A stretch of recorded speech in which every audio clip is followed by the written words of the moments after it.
were some of the investments you end up making during that period, and what made you want to invest in those founders? What? Mentioned this notion of like wanting to have a beer, like and hanging out with founders. I think that was a key lesson of just, hey, like one was called BonLook.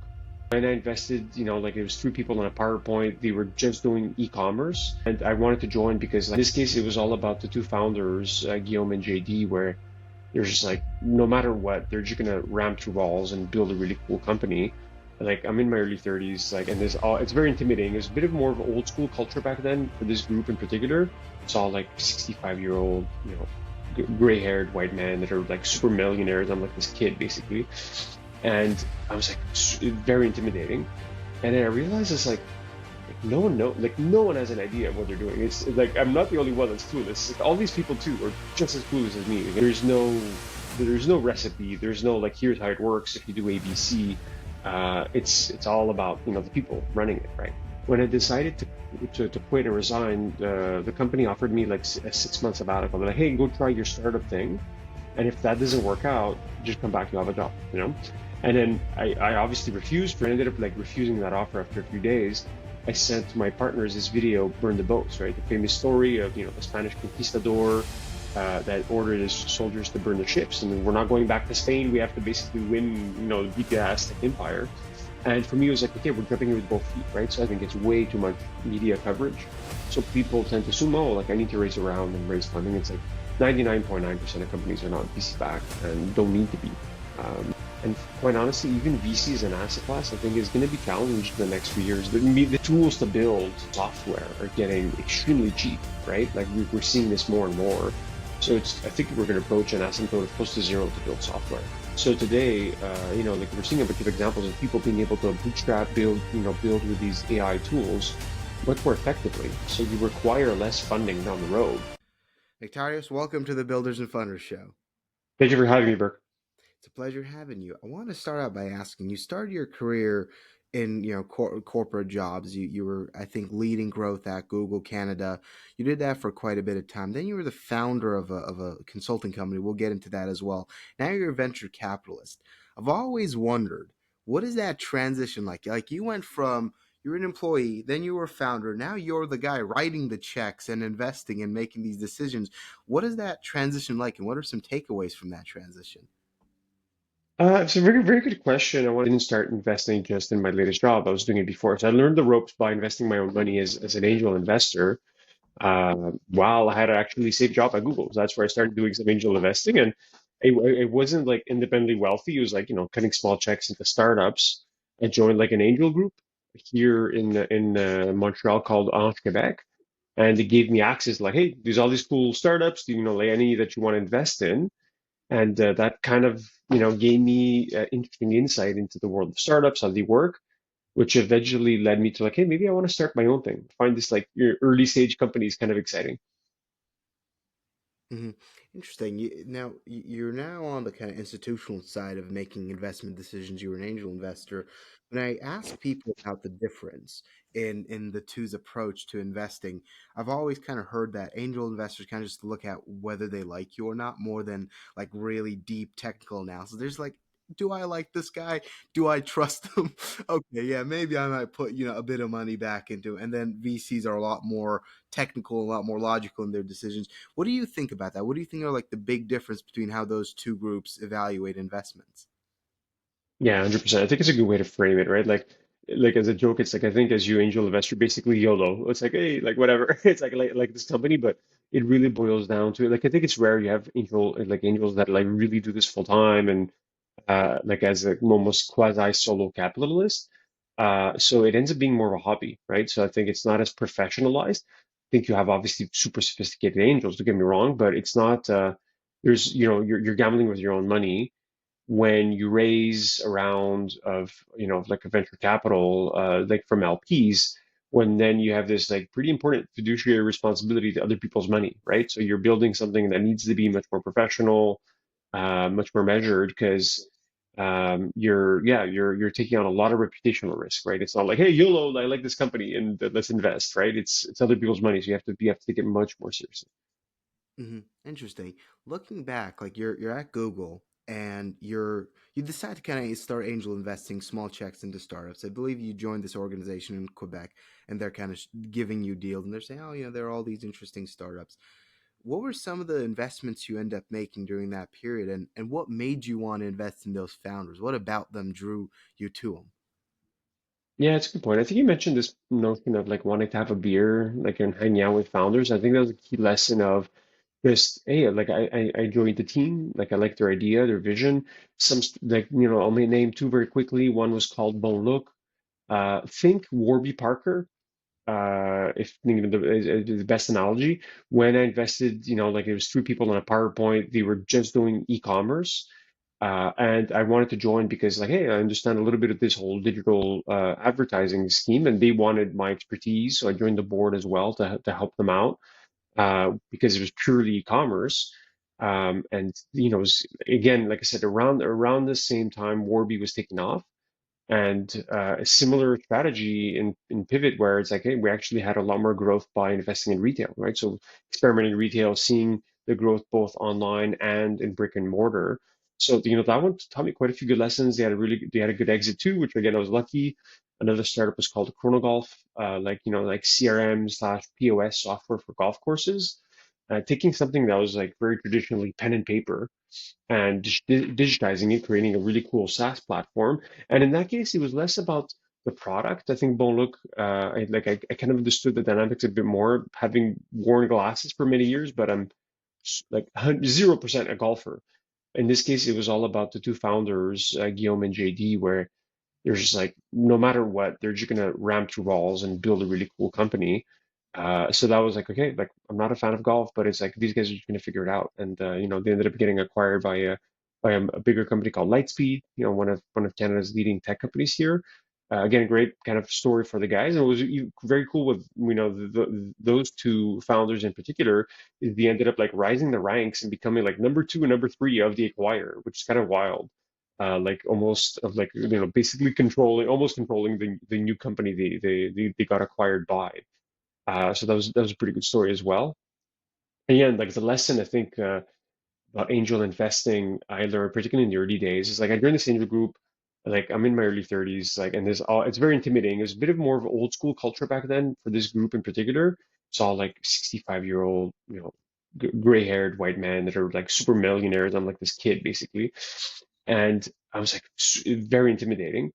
And then I realized it's like no one has an idea of what they're doing. It's like I'm not the only one that's clueless. It's like all these people too are just as clueless as me because I think that's the thing with these early stage startups is there's no there's no recipe. There's no like here's how it works if you do ABC. It's all about the people running it, right? Interesting. I had KP Reddy on the show, I think this a few days ago, and we're talking about one of the investments he had made into a company called Icon. They're like 3D printing homes within like 24 hours to solve the housing crisis in the US. And I asked him, I said, well, what made you think the founders were fit to solve this problem? Like, and so he's like, I went to their backyard and this guy, like, he doesn't even talk about money at all. All he was talking about how obsessed he was with this problem. He starts going off about telling me, like, I can't believe that we have this housing problem. We have this amazing, like, he starts going off and he's like, I saw how passionate he was and they contacted me because they wanted advice, not money. But I end up investing anyway because I was like, wow, these guys are going to make it. I always like to take investors to the moment they met the founders and what about them made you believe in them. And so you mentioned those founders, they had an exit, they built a successful company, but like you're meeting them, you're in your 30s and you don't really know much about investing. What specific traits or things they said, like just anything about them made you believe in them as an investor, made you think these guys, they're special, they're some. Yeah, I would say I think it's a great question, Burke, and I find it's one that all the best investors I've spoken to is that when it comes down to the founder, there isn't like a one particular trait. There's a few guiding principles, right? So that makes a strong founder, but it's like there you how should I phrase this? It's like there isn't like oh like we share the same kind of interest in sports or we want to hang out. Like you could have completely different values. The person could be a polar opposite, but I think it's really if you look at have they stumbled upon an insight pattern that they've identified in a market that they seem to have this secret about, right? And then they seem to be super passionate about this particular little insight and niche, right? And back then, for let's say from BonLook, is like people are not buying glass online. I know today it kind of seems quaint, but in 2011, like 14, 15 years ago, it was very less common that we're going to sell these like not only glasses but like at a huge discount, right? They had kind of built their own supply chain from Asia, so really at a deep discount. So it was like this great product for basically a third of the price, and really kind of like honing in on it. And then the other insight, let's say for Chronogolf, was like, hey, like people are still booking golf courses, like, and then the person on the other end is like literally writing it down on a pad. They're like, hey, like John booked, tomorrow like 3 p.m. tea time or whatever.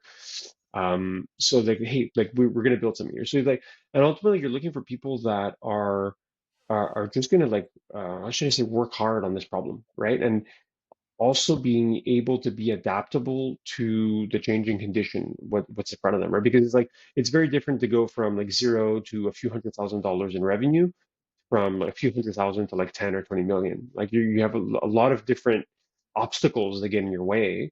And the biggest principle is that is this person agile? Can they adapt to what's in front of them? So it's very hard in the moment to say, oh, like, okay, like, for sure they're going to have success. It's very obvious. It's actually the opposite. It's like most chances is that they're going to fail. So I think if you recognize that going into investing, and also just having empathy for what the founder is about to embark on, realize it's a very perilous journey and it's very fraught with danger.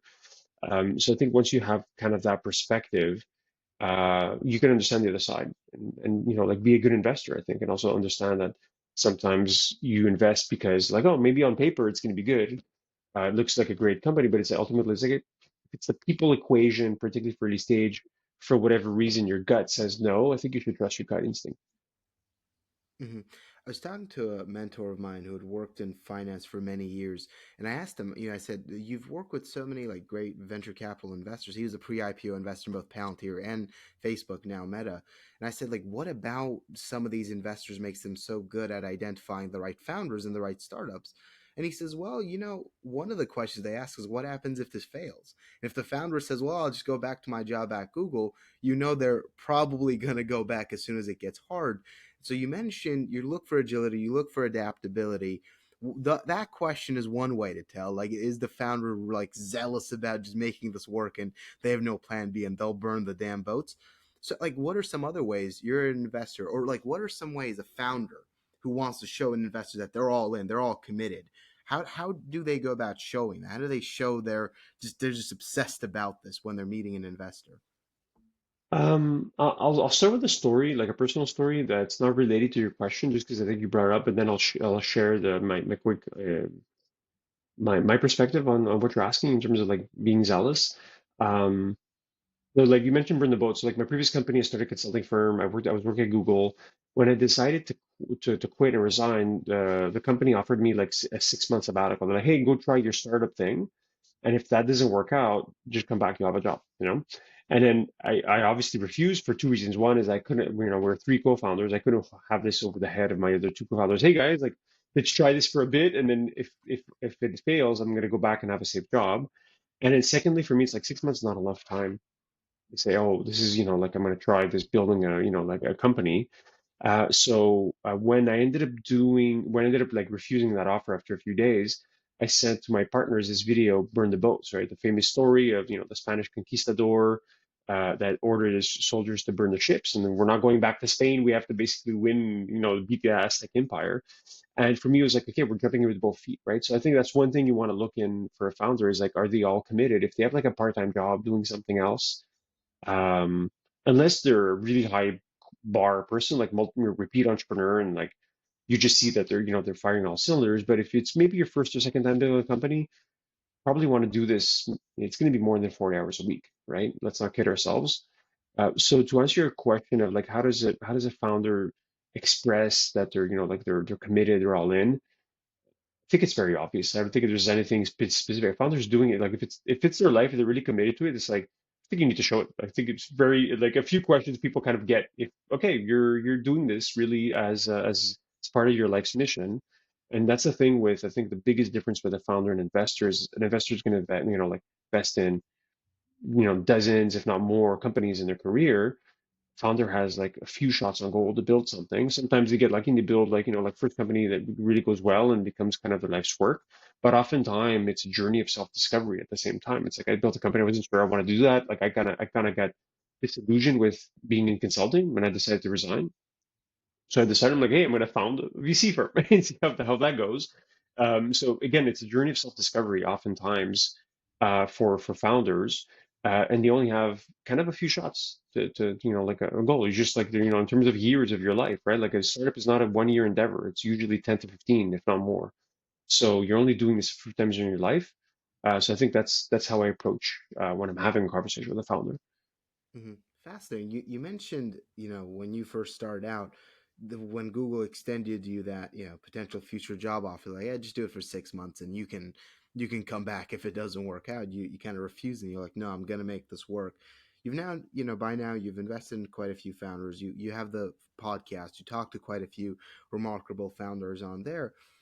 Do you think the kind of burn the boats approach is like that's common among the most successful? Like just a story before, like when I was in school, the teachers of mine used to say, well, I used to get the worst grades in the class. Like I literally would have like just enough to pass, and that was it. And so teachers would say, well, like, what if your thing doesn't work? You can't even get into college with these grades. And I'd say, well, as long as I've got a mattress on the floor to sleep on, a bit of food, and a little bit of water to drink, I think I'll be fine in life. I'll just keep doing this for the next 50 years until I don't know, I lose all my hair, and if it doesn't work, then I die broke. But that's fine. I'll burn the boats, and I tell them the story that you mentioned of I think the conquistador's name was Hernan Cortez. I tell the story over and over again. I was like, I'm gonna burn the damn boats. I'm gonna make it, or in fact, I'll just die trying. Do you think that's like a trait among all the successful? I'm not successful by any means, but like just like to look at maybe if that's the way the most successful people think.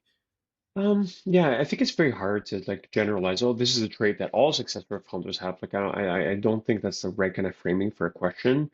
Um, so I think it's more of a question of like perspective of if you want to start something and the element of risk. So that's how I would kind of look at this. So it's a slightly different, framing of what you're asking is what's the risk if I start something, right? And where does this lead me? Like if I'm all in and like out of money and salary, there's different levels of risk, right? So I think there's like reputational risk, financial, and then physical. And oftentimes I think people kind of in over exaggerate the types of risks that they're taking, especially embarking upon like an entrepreneurial journey. When I left people like left Google, it's like, oh my God, like my friends are like, why are you leaving a safe, cushy job to start something? And it's like, we're not in the Middle East. Like there are no bombs falling. If like I'm gonna try my best, but listen, if it doesn't work out, I'll go get a job. Like it's not the world. And then I think people end up kind of conflating that with reputation risk. Oh, they'll see me as a failure. It's like people don't care. And if anything, the smart people that see what you tried and did, and then you wanted, let's say, get a job because it didn't work out, it's like they'll see, hey, this person hustled, tried something, it didn't work out. Like that's actually the norm when you start a company. So then I think people end up making risk much, much bigger than what it really is, right? And I think if you're exposed to a little bit of physical risk sometimes in your life, it could be a good way. I'm not saying jump off a bridge, right? Like if you do a mountain biking or just something outdoors that has some element of risk, and you realize that like being in a meeting and pitching someone for a sale and it doesn't work out, nothing's going to happen into the meeting. There won't be no one's getting attacked, right? So I think it's a good perspective to have. Hmm. Interesting. A trend I've noticed lately is that, like especially on the kind of like Twitter sphere of things, a lot of people have started to think, well, fundraising kind of sucks, and investors they're just too annoying, and so I'm just going to bootstrap. Bootstrapping has become the new kind of cool thing, especially if you're kind of new and you're trying to become a founder. And it seems like more and more founders every day can talk about it. Just the other day, I think it was Gary Tan, president of Y Combinator, says, most of some we're noticing about most of YC startups is they raise a little bit and then they just remain profitable. They don't think they're not planning to raise anytime soon. And I'd love to get your takes on what you think about this kind of trend. When do you think, or who do you think should go for fundraising, and who do you think should kind of just take that mentality and be like, I'm gonna bootstrap, I'm gonna ride this thing, I'm gonna build something profitable, and I'm gonna forget about investors Um, for the time being. yeah, it's a good question. I think like like generally a few comments. So one, VC, I think it's way too much media coverage. So people tend to assume, oh, like I need to raise a round and raise funding. It's like 99.9% of companies are not VC backed and don't need to be. Most companies are just regular, self-funded, customer funded, and of course, then you could use debt and other vehicles once you have some revenue. But like I think VC as an asset class is very, very small, and it gets a hugely disproportional amount of attention in the world, and sometimes rightfully so, right? Because of the power law, like is like the companies that do break out from VC into being world-changing companies. But I think for a founder, the first question is like asking what they want to do. Like it's their time, their effort that they're putting into this endeavor. So do they want to like sell a portion of their company to a stranger, right? Like you meet me, it's like I'm a stranger, I don't know you. It's like why would you give me 10, 20% of your company, right? In exchange for money, I get it, but that's kind of the conversation I would ask in terms of like do they really fundamentally believe this is like a play that where they're willing to take that additional risk and headache of having a board, being diluted, going down a much more fraught journey because if you're successful, well, that's going to require more funding down the road as well. So that those extra steps, and then sometimes the VCs on your board start fighting, you end up losing control. It could be a shit show. So that's a very important question versus like, hey, you build a company for yourself, for your family, for, like to be able to leave, to be able to have, to live a good life. Venture math is hard, like you're making, let's say, if you build a company that's making $6 million a year in revenue, that's like, let's say semi-flat, you could, pocket half $1 million in dividends every year for 15 years, that's very good life versus like venture math of like you have to scale and hit 100 and 90 million in revenues and then you get diluted and you end up doing the math. It could be just as much same gain for you over that same period of time. So I think you really have to have a deep belief that this thing of building really needs to be much bigger, right? It needs to be a global kind of impact. So I think that's where I approach it, and quite honestly, even VC as an asset class, I think is going to be challenged in the next few years. This is me being a VC that doesn't know anything, so take what I'm about to say with a huge grain of salt. Is the tools to build software are getting extremely cheap, right? Like we're seeing this more and more. So I think we're going to approach an asymptote of close to zero to build software. And that's one of the biggest costs of building a software company is the people, right? The developers that you need, the super qualified talent. So today, like we're seeing a bunch of examples of people being able to bootstrap, build with these AI tools much more effectively. So you require less funding down the road, and I think that trend is not going anywhere. If anything, it's going to accelerate, right? So where the VC plays in terms of like stage ends up being super important, right? So that's why we're focused on seed because we think that companies going to get a little bit of funding at seed or between seed and A, let's say, but there might not be a B or a C that happens. And then the founder, why would you sell your company if you're profitable and you're scaling, you're growing, and you're funding your growth via your own cash flow? Then why dilute, right? Why go through that issue? So I think that's a trend that I've been very interested about. Of when it comes to bootstrapping, is that maybe you don't need all that much money anymore. Yeah, that's a interesting take. I saw that talked about by a few people out there, and they were mentioning how that it might affect check sizes and companies might stop raising altogether. I want to ask you, you've hosted events on AI. It seems to be something that you're really paying attention to as well. When Cursor first came out, I saw this video. I think there's an 8-year-old girl who was coding something and it went like super viral. Like she created something literally like just laptop Cursor. That was it. And she wasn't like a developer, just an 8-year-old normal girl. I want to get your take on like, do you think that as time goes on, maybe not right now at this very moment, but as time goes on, the kind of technical talent needed to start a company is going to like Sam Altman says like a team of like 3 4 people are going to be able to build $1 billion company. What do you think about that? Do you think it's going to become completely obsolete to like hire developers? It's just you get AI and it designs everything, makes everything, and you just have to market it? Or where do you think that's headed? Um, Yeah, like I think that question is above my pay grade, so to speak, in the sense of like, who knows? Like I can, like we can pontificate and guess, but as the old expression goes, it's like predictions are very difficult, especially about the future. So I do fundamentally believe that, the trend that you're hitting upon, Burke, is accurate. I don't think it's going to replace humans. If anything, it's just going to create more opportunities for different types of employment. Like the whole notion of like, hey, we're all gonna not like UBI and everyone's at home chilling. Like, I don't think that's the case. I think it's going to create more productivity, more jobs. The role of the developer is going to change to being much more an architect, like in the sense of like a maestro of like a orchestra of like a symphony orchestra.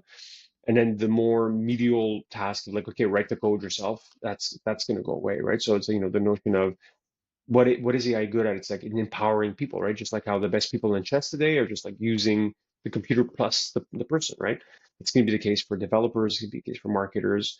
It's going to be a tool along that's going to help you be much more productive, much more efficient. What are some of the most creative use cases you've seen around founders using AI for their startups? Oh, man, there's so many. Yeah, like well, you mentioned already, like kind of the general trend of like like people using AI. Like I think there's one interesting case that I was listening about recently. There's this company called Klarna, buy now pay later company out of like I think Sweden or Finland, and is one of the Nordic European countries, and they used AI to automate a lot of their customer service. Like they have a huge call center, so essentially augmenting the job or replacing 700 people essentially with an AI. So reducing, I think it added some like $40 million to their bottom line each year, and reduced the call center wait time from 11 minutes to 2 minutes. And if you think of the applications today, I think the most magical thing that's happened that's kind of gone unnoticed is that, computers have beat the Turing test. Like we could be talking to like someone online and we won't know the difference if it's a person or if it's an AI essentially, right? If it's software. And that is a magical kind of barrier that we've passed that's kind of like quietly gone unnoticed. And I don't think we've spoken enough about it. Because think of all the use cases this unlocks, right? So like we spoke about call centers, think of all these different ways that now we can interact computers in a way that's much more akin to natural human behavior, right? Speech versus like I am on a keyboard. Where is the slash or like that's how we're talking to computers today, right? Like we're using this clunky interface of a keyboard or so now it's going to be just like hey, like speech essentially, right? And it's going to be able to understand us and spit back in a way that is going to be feel human, right? So and this has just happened. This is like just a question of a few years old. So just project out in the future how fast and how crazy it's going to be in just like 5, 10 years. It's kind of hard to imagine all the use cases, to be quite honest, right? So we're starting really baby steps, I want to say. Yeah, no, that's what you said about AI call centers. That's fascinating because I literally received the call yesterday, and I opened it. So it was some political thing. I thought it was a human, and then I like asked it a bunch of questions, and I realized, oh wait, this is AI. How did I not? How could I not tell? But it's that good, right? I thought as soon as I opened, it, I thought it was a human, actual human being. I was like, oh, that is dangerous. And so I want to talk about the podcast for a second because what I've noticed is that with AI and all these tools, acquisition channels are getting tougher and tougher to crack, right? Because now if you were making cold calls, AI is making cold calls at a much faster speed. Now you can just like there's a tool I found that was backed by Y Combinator. You can literally just dial hundreds of people at once, and that's crazy, right? And then you're looking Yeah, at the same thing with email, right? Like it's super easy to now run these mass sequences. Everyone's getting bombarded. You say ads, it's like ads kind of same thing. There's a bit of an oversaturation. It's tough to crack. CPM and CPC have both gone up in the last few years, and it's also gone hard to target the right customers. And so some that I'm fascinated by is the fact that now there's a kind of towards content. You've been podcasting for 8 years. You mentioned how it's helped in terms of customer acquisition, find customers, etc. You also talked about how network benefits and how that led to the VC fund. I'd love to get some of your kind of takes on whether you think that's kind of like the future where like content is kind of going to be the big kind of acquisition channel and that's the one that's going to crack, and then maybe hear about some of the benefits it's had for your companies in terms of customer acquisition and otherwise. yeah, very good question. Again, it's one of these things that is super dynamic as a space, and I think the way I tend to think about it more simply is like every company is a media company. So you have to think about your own proprietary channels of distribution, and you can't always rely upon other channels. Like let's say you build a huge social media presence on Facebook. We saw what happened when we started charging for people's like pages a few years ago. Even things like search, right? Like I used to be really good and geeky in SEO and SEM, and now it's like, well, what is the future of people typing in keywords in a search box, like the 10 blue links? Great question mark for Google, but also it's like for all the companies that rely on this like free and paid traffic, what happens to that channel, right? And it's not your own channel that you own. So I think I have a magic wand here as I do this one, two, three, but owning, let's say, emails is always a good way to reach people. Like, so be good at email because if then you own it, you control it. And then some kind of create content creation that I think the key thing here is that needs to be authentic and personalized. Because it's like if you think of like the where these AI tools are where it's going, it's gonna like everyone like is gonna have this like AI agent creating stuff for them. So I think what people crave is authenticity, right? And that's hard to do, I think, at least today with AI, right? So that's why I think a podcast is such a great medium, and I applaud you for doing it because it's like, well, you're gonna have like a niche group of people that follow you, but that's you're gonna be your 1,000 true fans. That's gonna be the people that really like what you're doing, and you can build concentric circles and expand out from there. And I think about it the same way for my own little kitty Canadian podcast of hey, like I like to talk about tech, Canadian founders and investors, and like just shoot the shit with them and that's there's a limited time for people that like that kind of content, right? I'm not trying to be the next like Joe Rogan or whatever. I'm trying to appeal to my local community with interesting content, and that even that is you create a huge benefits, right? So yeah, that's how I think about it. Hmm. If you can, what are some of the benefits that it's created for you? Oh man, so many. I think it's just like the first base level one is learning. You should like sit down with smart people, ask them questions, be curious. It's like you learn a ton, and like people are very generous and want to talk about themselves, right? So it's like this is me being on a podcast. It's like I want to talk about me. But I've been very humbled by people like senior people in the industry that have sat down and given me an hour of their time. And with no expectation of return, they're all like, okay, how many downloads have this is getting, and this is going to drive more. No, they wanted to share and like tell their story, and like I find that's great because it's gonna maybe inspire someone down the line that's gonna listen to it in an unexpected way. So I think the biggest thing is that if you create good something good in the world, it's going to come back to you in very positive ways and often unexpected ways, right? So if you're trying to like be overly transactional and like sign up to my podcast, but make sure you buy my product, it's like no one cares. But if you're doing it really out of the good place in your heart, that again, you're seeking to create something of value, the world's going to pay it back in weird and mysterious ways, right? So it's like if I look at it from like a marketing perspective, what that means is like good branding, and branding is one of these things that's not measured in like a direct response, a cost per click or customer lifetime value thing. It's like it's over a longer period. That's very hard to measure. Doesn't mean it's not effective. Interesting. You mentioned every company is a media company. And recently you had a LinkedIn post where you were talking about like, your eighth year anniversary for the podcast. And you talked about a couple of the lessons you learned. One of the lessons you talked about was create good content and good things happen. I've never attempted to monetize a podcast, but I've received so much value from it. I want to talk about the creating good content part. What are some Hmm. lessons you've learned about creating content that people actually want to watch? Like if you were talking to someone who's just starting out, right? And you could sit them down for 5 minutes, you had to teach them everything about how do you create content that people want to watch. What would you tell them? Yeah. I wish I was in a better position of like, oh, like, like I've 100 million downloads and this is the best content. No, like, I think one of it is the easy one is just learn by doing, right? Like my first podcasts were really bad. Like, if I listen back to them, like, oh my God, so horrible. So the only way to get good at something is just by repetition, getting the reps in.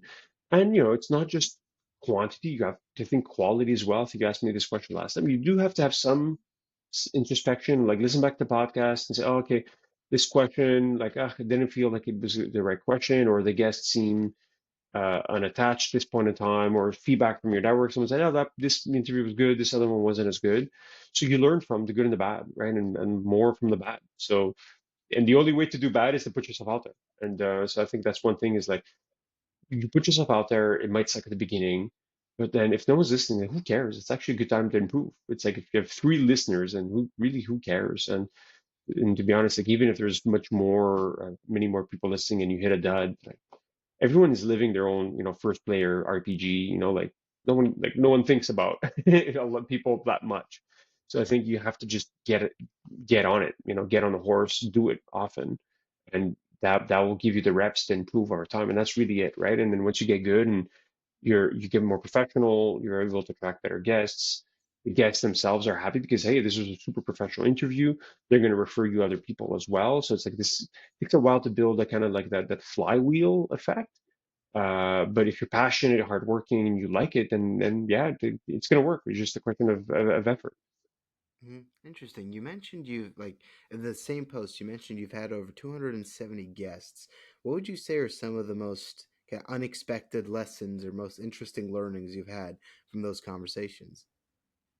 I'm trying to think. There isn't one specifically. Again, it goes back to the lesson of like get smart people and you learn stuff. It's like if I'm not I'm not technical. I have a business degree, but then you learn about all these new technologies, for instance, from people like AI researchers. Like I've had a few people that are deep in AI, and like I just poke them on, hey, how does this work, and what is this exactly, and just like, and you get these brilliant insights from people that are actually, like more qualified than you in that domain to really speak about it, right? So I think that's some of the lessons, and then going back to the notion of like value, I think you asked it before. It's like I've had unexpected opportunities pop out, like customer deals that have happened. That's how I met my current, business partner at Amiral Ventures, like the fund that we're starting together. He was a podcast guest, and then all of a sudden that translated into like a mandate for his startup. My partner Fred running a startup called Nubo, which was an AI company in the smart industry space. So like think big industrial companies. I'm like, oh, this is a really cool company. Like, get him on the pod. We did it. We did an interview, and then he's like, "What does your company do?" And he hired my consulting firm for like a small little mandate, and we always stayed in touch. And then a few years later, when he was starting up Amiral, like the VC fund, he approached me to basically hire my old firm. But I was on the way out, and then it was like, "Well, maybe you should join us." And that's exactly what happened. So it goes back to this very long time horizon and uncertain, like payout. At least for me, it's proven to be great because like when I started doing the podcast, no one was like, "Oh, if you do this, this will lead you down this career path that you'll find much more interesting," right? So there isn't like a playbook, like of course, if you look in the rearview mirror, oh yeah, great, these are the lines that I was able to connect the dots, but in the moment, you just don't know. hmm Interesting. Last question I want to ask you about is everyone's right now talking about AI and B2B SaaS and all the kind of same things. What are some maybe unique frontiers that you're paying attention to, especially as a venture capitalist, but also as a podcaster, that you find that a lot of more people should be looking into? Well, then if I say it, then it's not going to be no, I'm kidding. I don't think it's anything that revolutionary. Like you're hearing a lot these days is, the era of B2B SaaS and software only. I think we're coming up to its limits. Like a lot of the low-hanging fruit has been picked when it comes to vertical SaaS. I think the next vertical LLMs, for instance, is going to be really interesting as a space when we talk about software. And I think the other two areas I'm spending a lot of time on are like things that have to do with atoms. So like hardware enabled SaaS, so like things that are out in the real world that like people have to build, inventory management, supply chain, all these very difficult businesses that yes, it's hard, and then traditionally VCs are like, oh, F that. Like like I prefer the immediate hockey stick of growth, right? But then over time, I think these businesses are much more durable, right? So that's the trade-off is like they have much bigger moats that are made in the real world with atoms. And then going back to software for a second, well, I think competitive advantage of software is going to be harder to do. So as a VC, you really want to understand what's the moat. So that's why I think hardware is going to be interesting. Another space interested about is energy that ties into hardware a lot, right? So energy savings, being able to create energy. There's a lot of ways that, like today, for instance, like just like the way buildings work, if you lift the hood a bit, it's like so completely antiquated. It's like we basically it's like a huge on-off switch for like how you manage energy in a building. And it's like you just imagine driving a car and doing like a drastic right turn, drastic left turn. There is no like gradual way. It's not a really smart way of how energy and heat gets dissipated in a building. I think that's really kind of an interesting space. I find also nuclear has been one that's been talked about a lot about different podcasts. I'm not interested about it from a I don't know about VC opportunities for me specifically, but I just think about it a lot as to like everyone talks about oil and gas and how it's bad. And it's like we have this marvelous technology that's clean, that's abundant, that's like super cheap, and then we're not taking advantage of it. And now we're starting to see it in more and more countries. I think in Canada too, we're starting to pick it up, particularly other provinces. My home province of Quebec is a bit slow, but we're seeing it more in the US with new reactors coming back online. Already, countries like France and China have been way ahead of this. So it's like I think there's an opportunity to make the world green and safe with this type of technology. So those are a few. Yeah, You mentioned vertical LLMs, hardware, energy, and nuclear. Let's talk about like vertical LLMs. Is that kind of like for a dummy like myself who's not as technical? Is that like kind of like just like ChatGPT but for some very specific use case? Is that kind of what it is?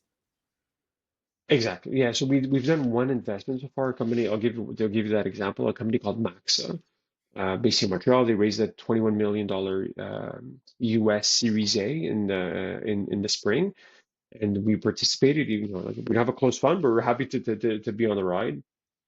And it's a company that's really building this fascinating tech where they'll aggregate all the CRP data, put it onto a Snowflake data repository, and then essentially being able to spit out insights in a question of seconds and not weeks. Traditionally, if you're, let's say, like a big company, 500 million in revenue, you make a widget, the CFO comes, like you've made a bunch of, let's say, acquisitions, you have a bunch of different ERPs. And then the CFO comes out of a board meeting, is like, why is our inventory like increased? Why are gross margins down? That takes a team of financial planning and analysis, an FP&A team, weeks of data crunching in SQL and Excel. With Max's solution, it's a question of minutes. So it really solves this key pain point for these big companies, again, using this very specific vertical AI, and right now they're on fire. Like every company in the world wants to talk to them right now, or should be talked to them. So I'm obviously very, very bullish. But that's just like one use case. Find of like like vertical LLMs. We're starting to see it in in different sales funnels as well, and marketing automation tools. So again, it's all ripe. It's all new. So all these use cases are getting built out as we speak. Interesting.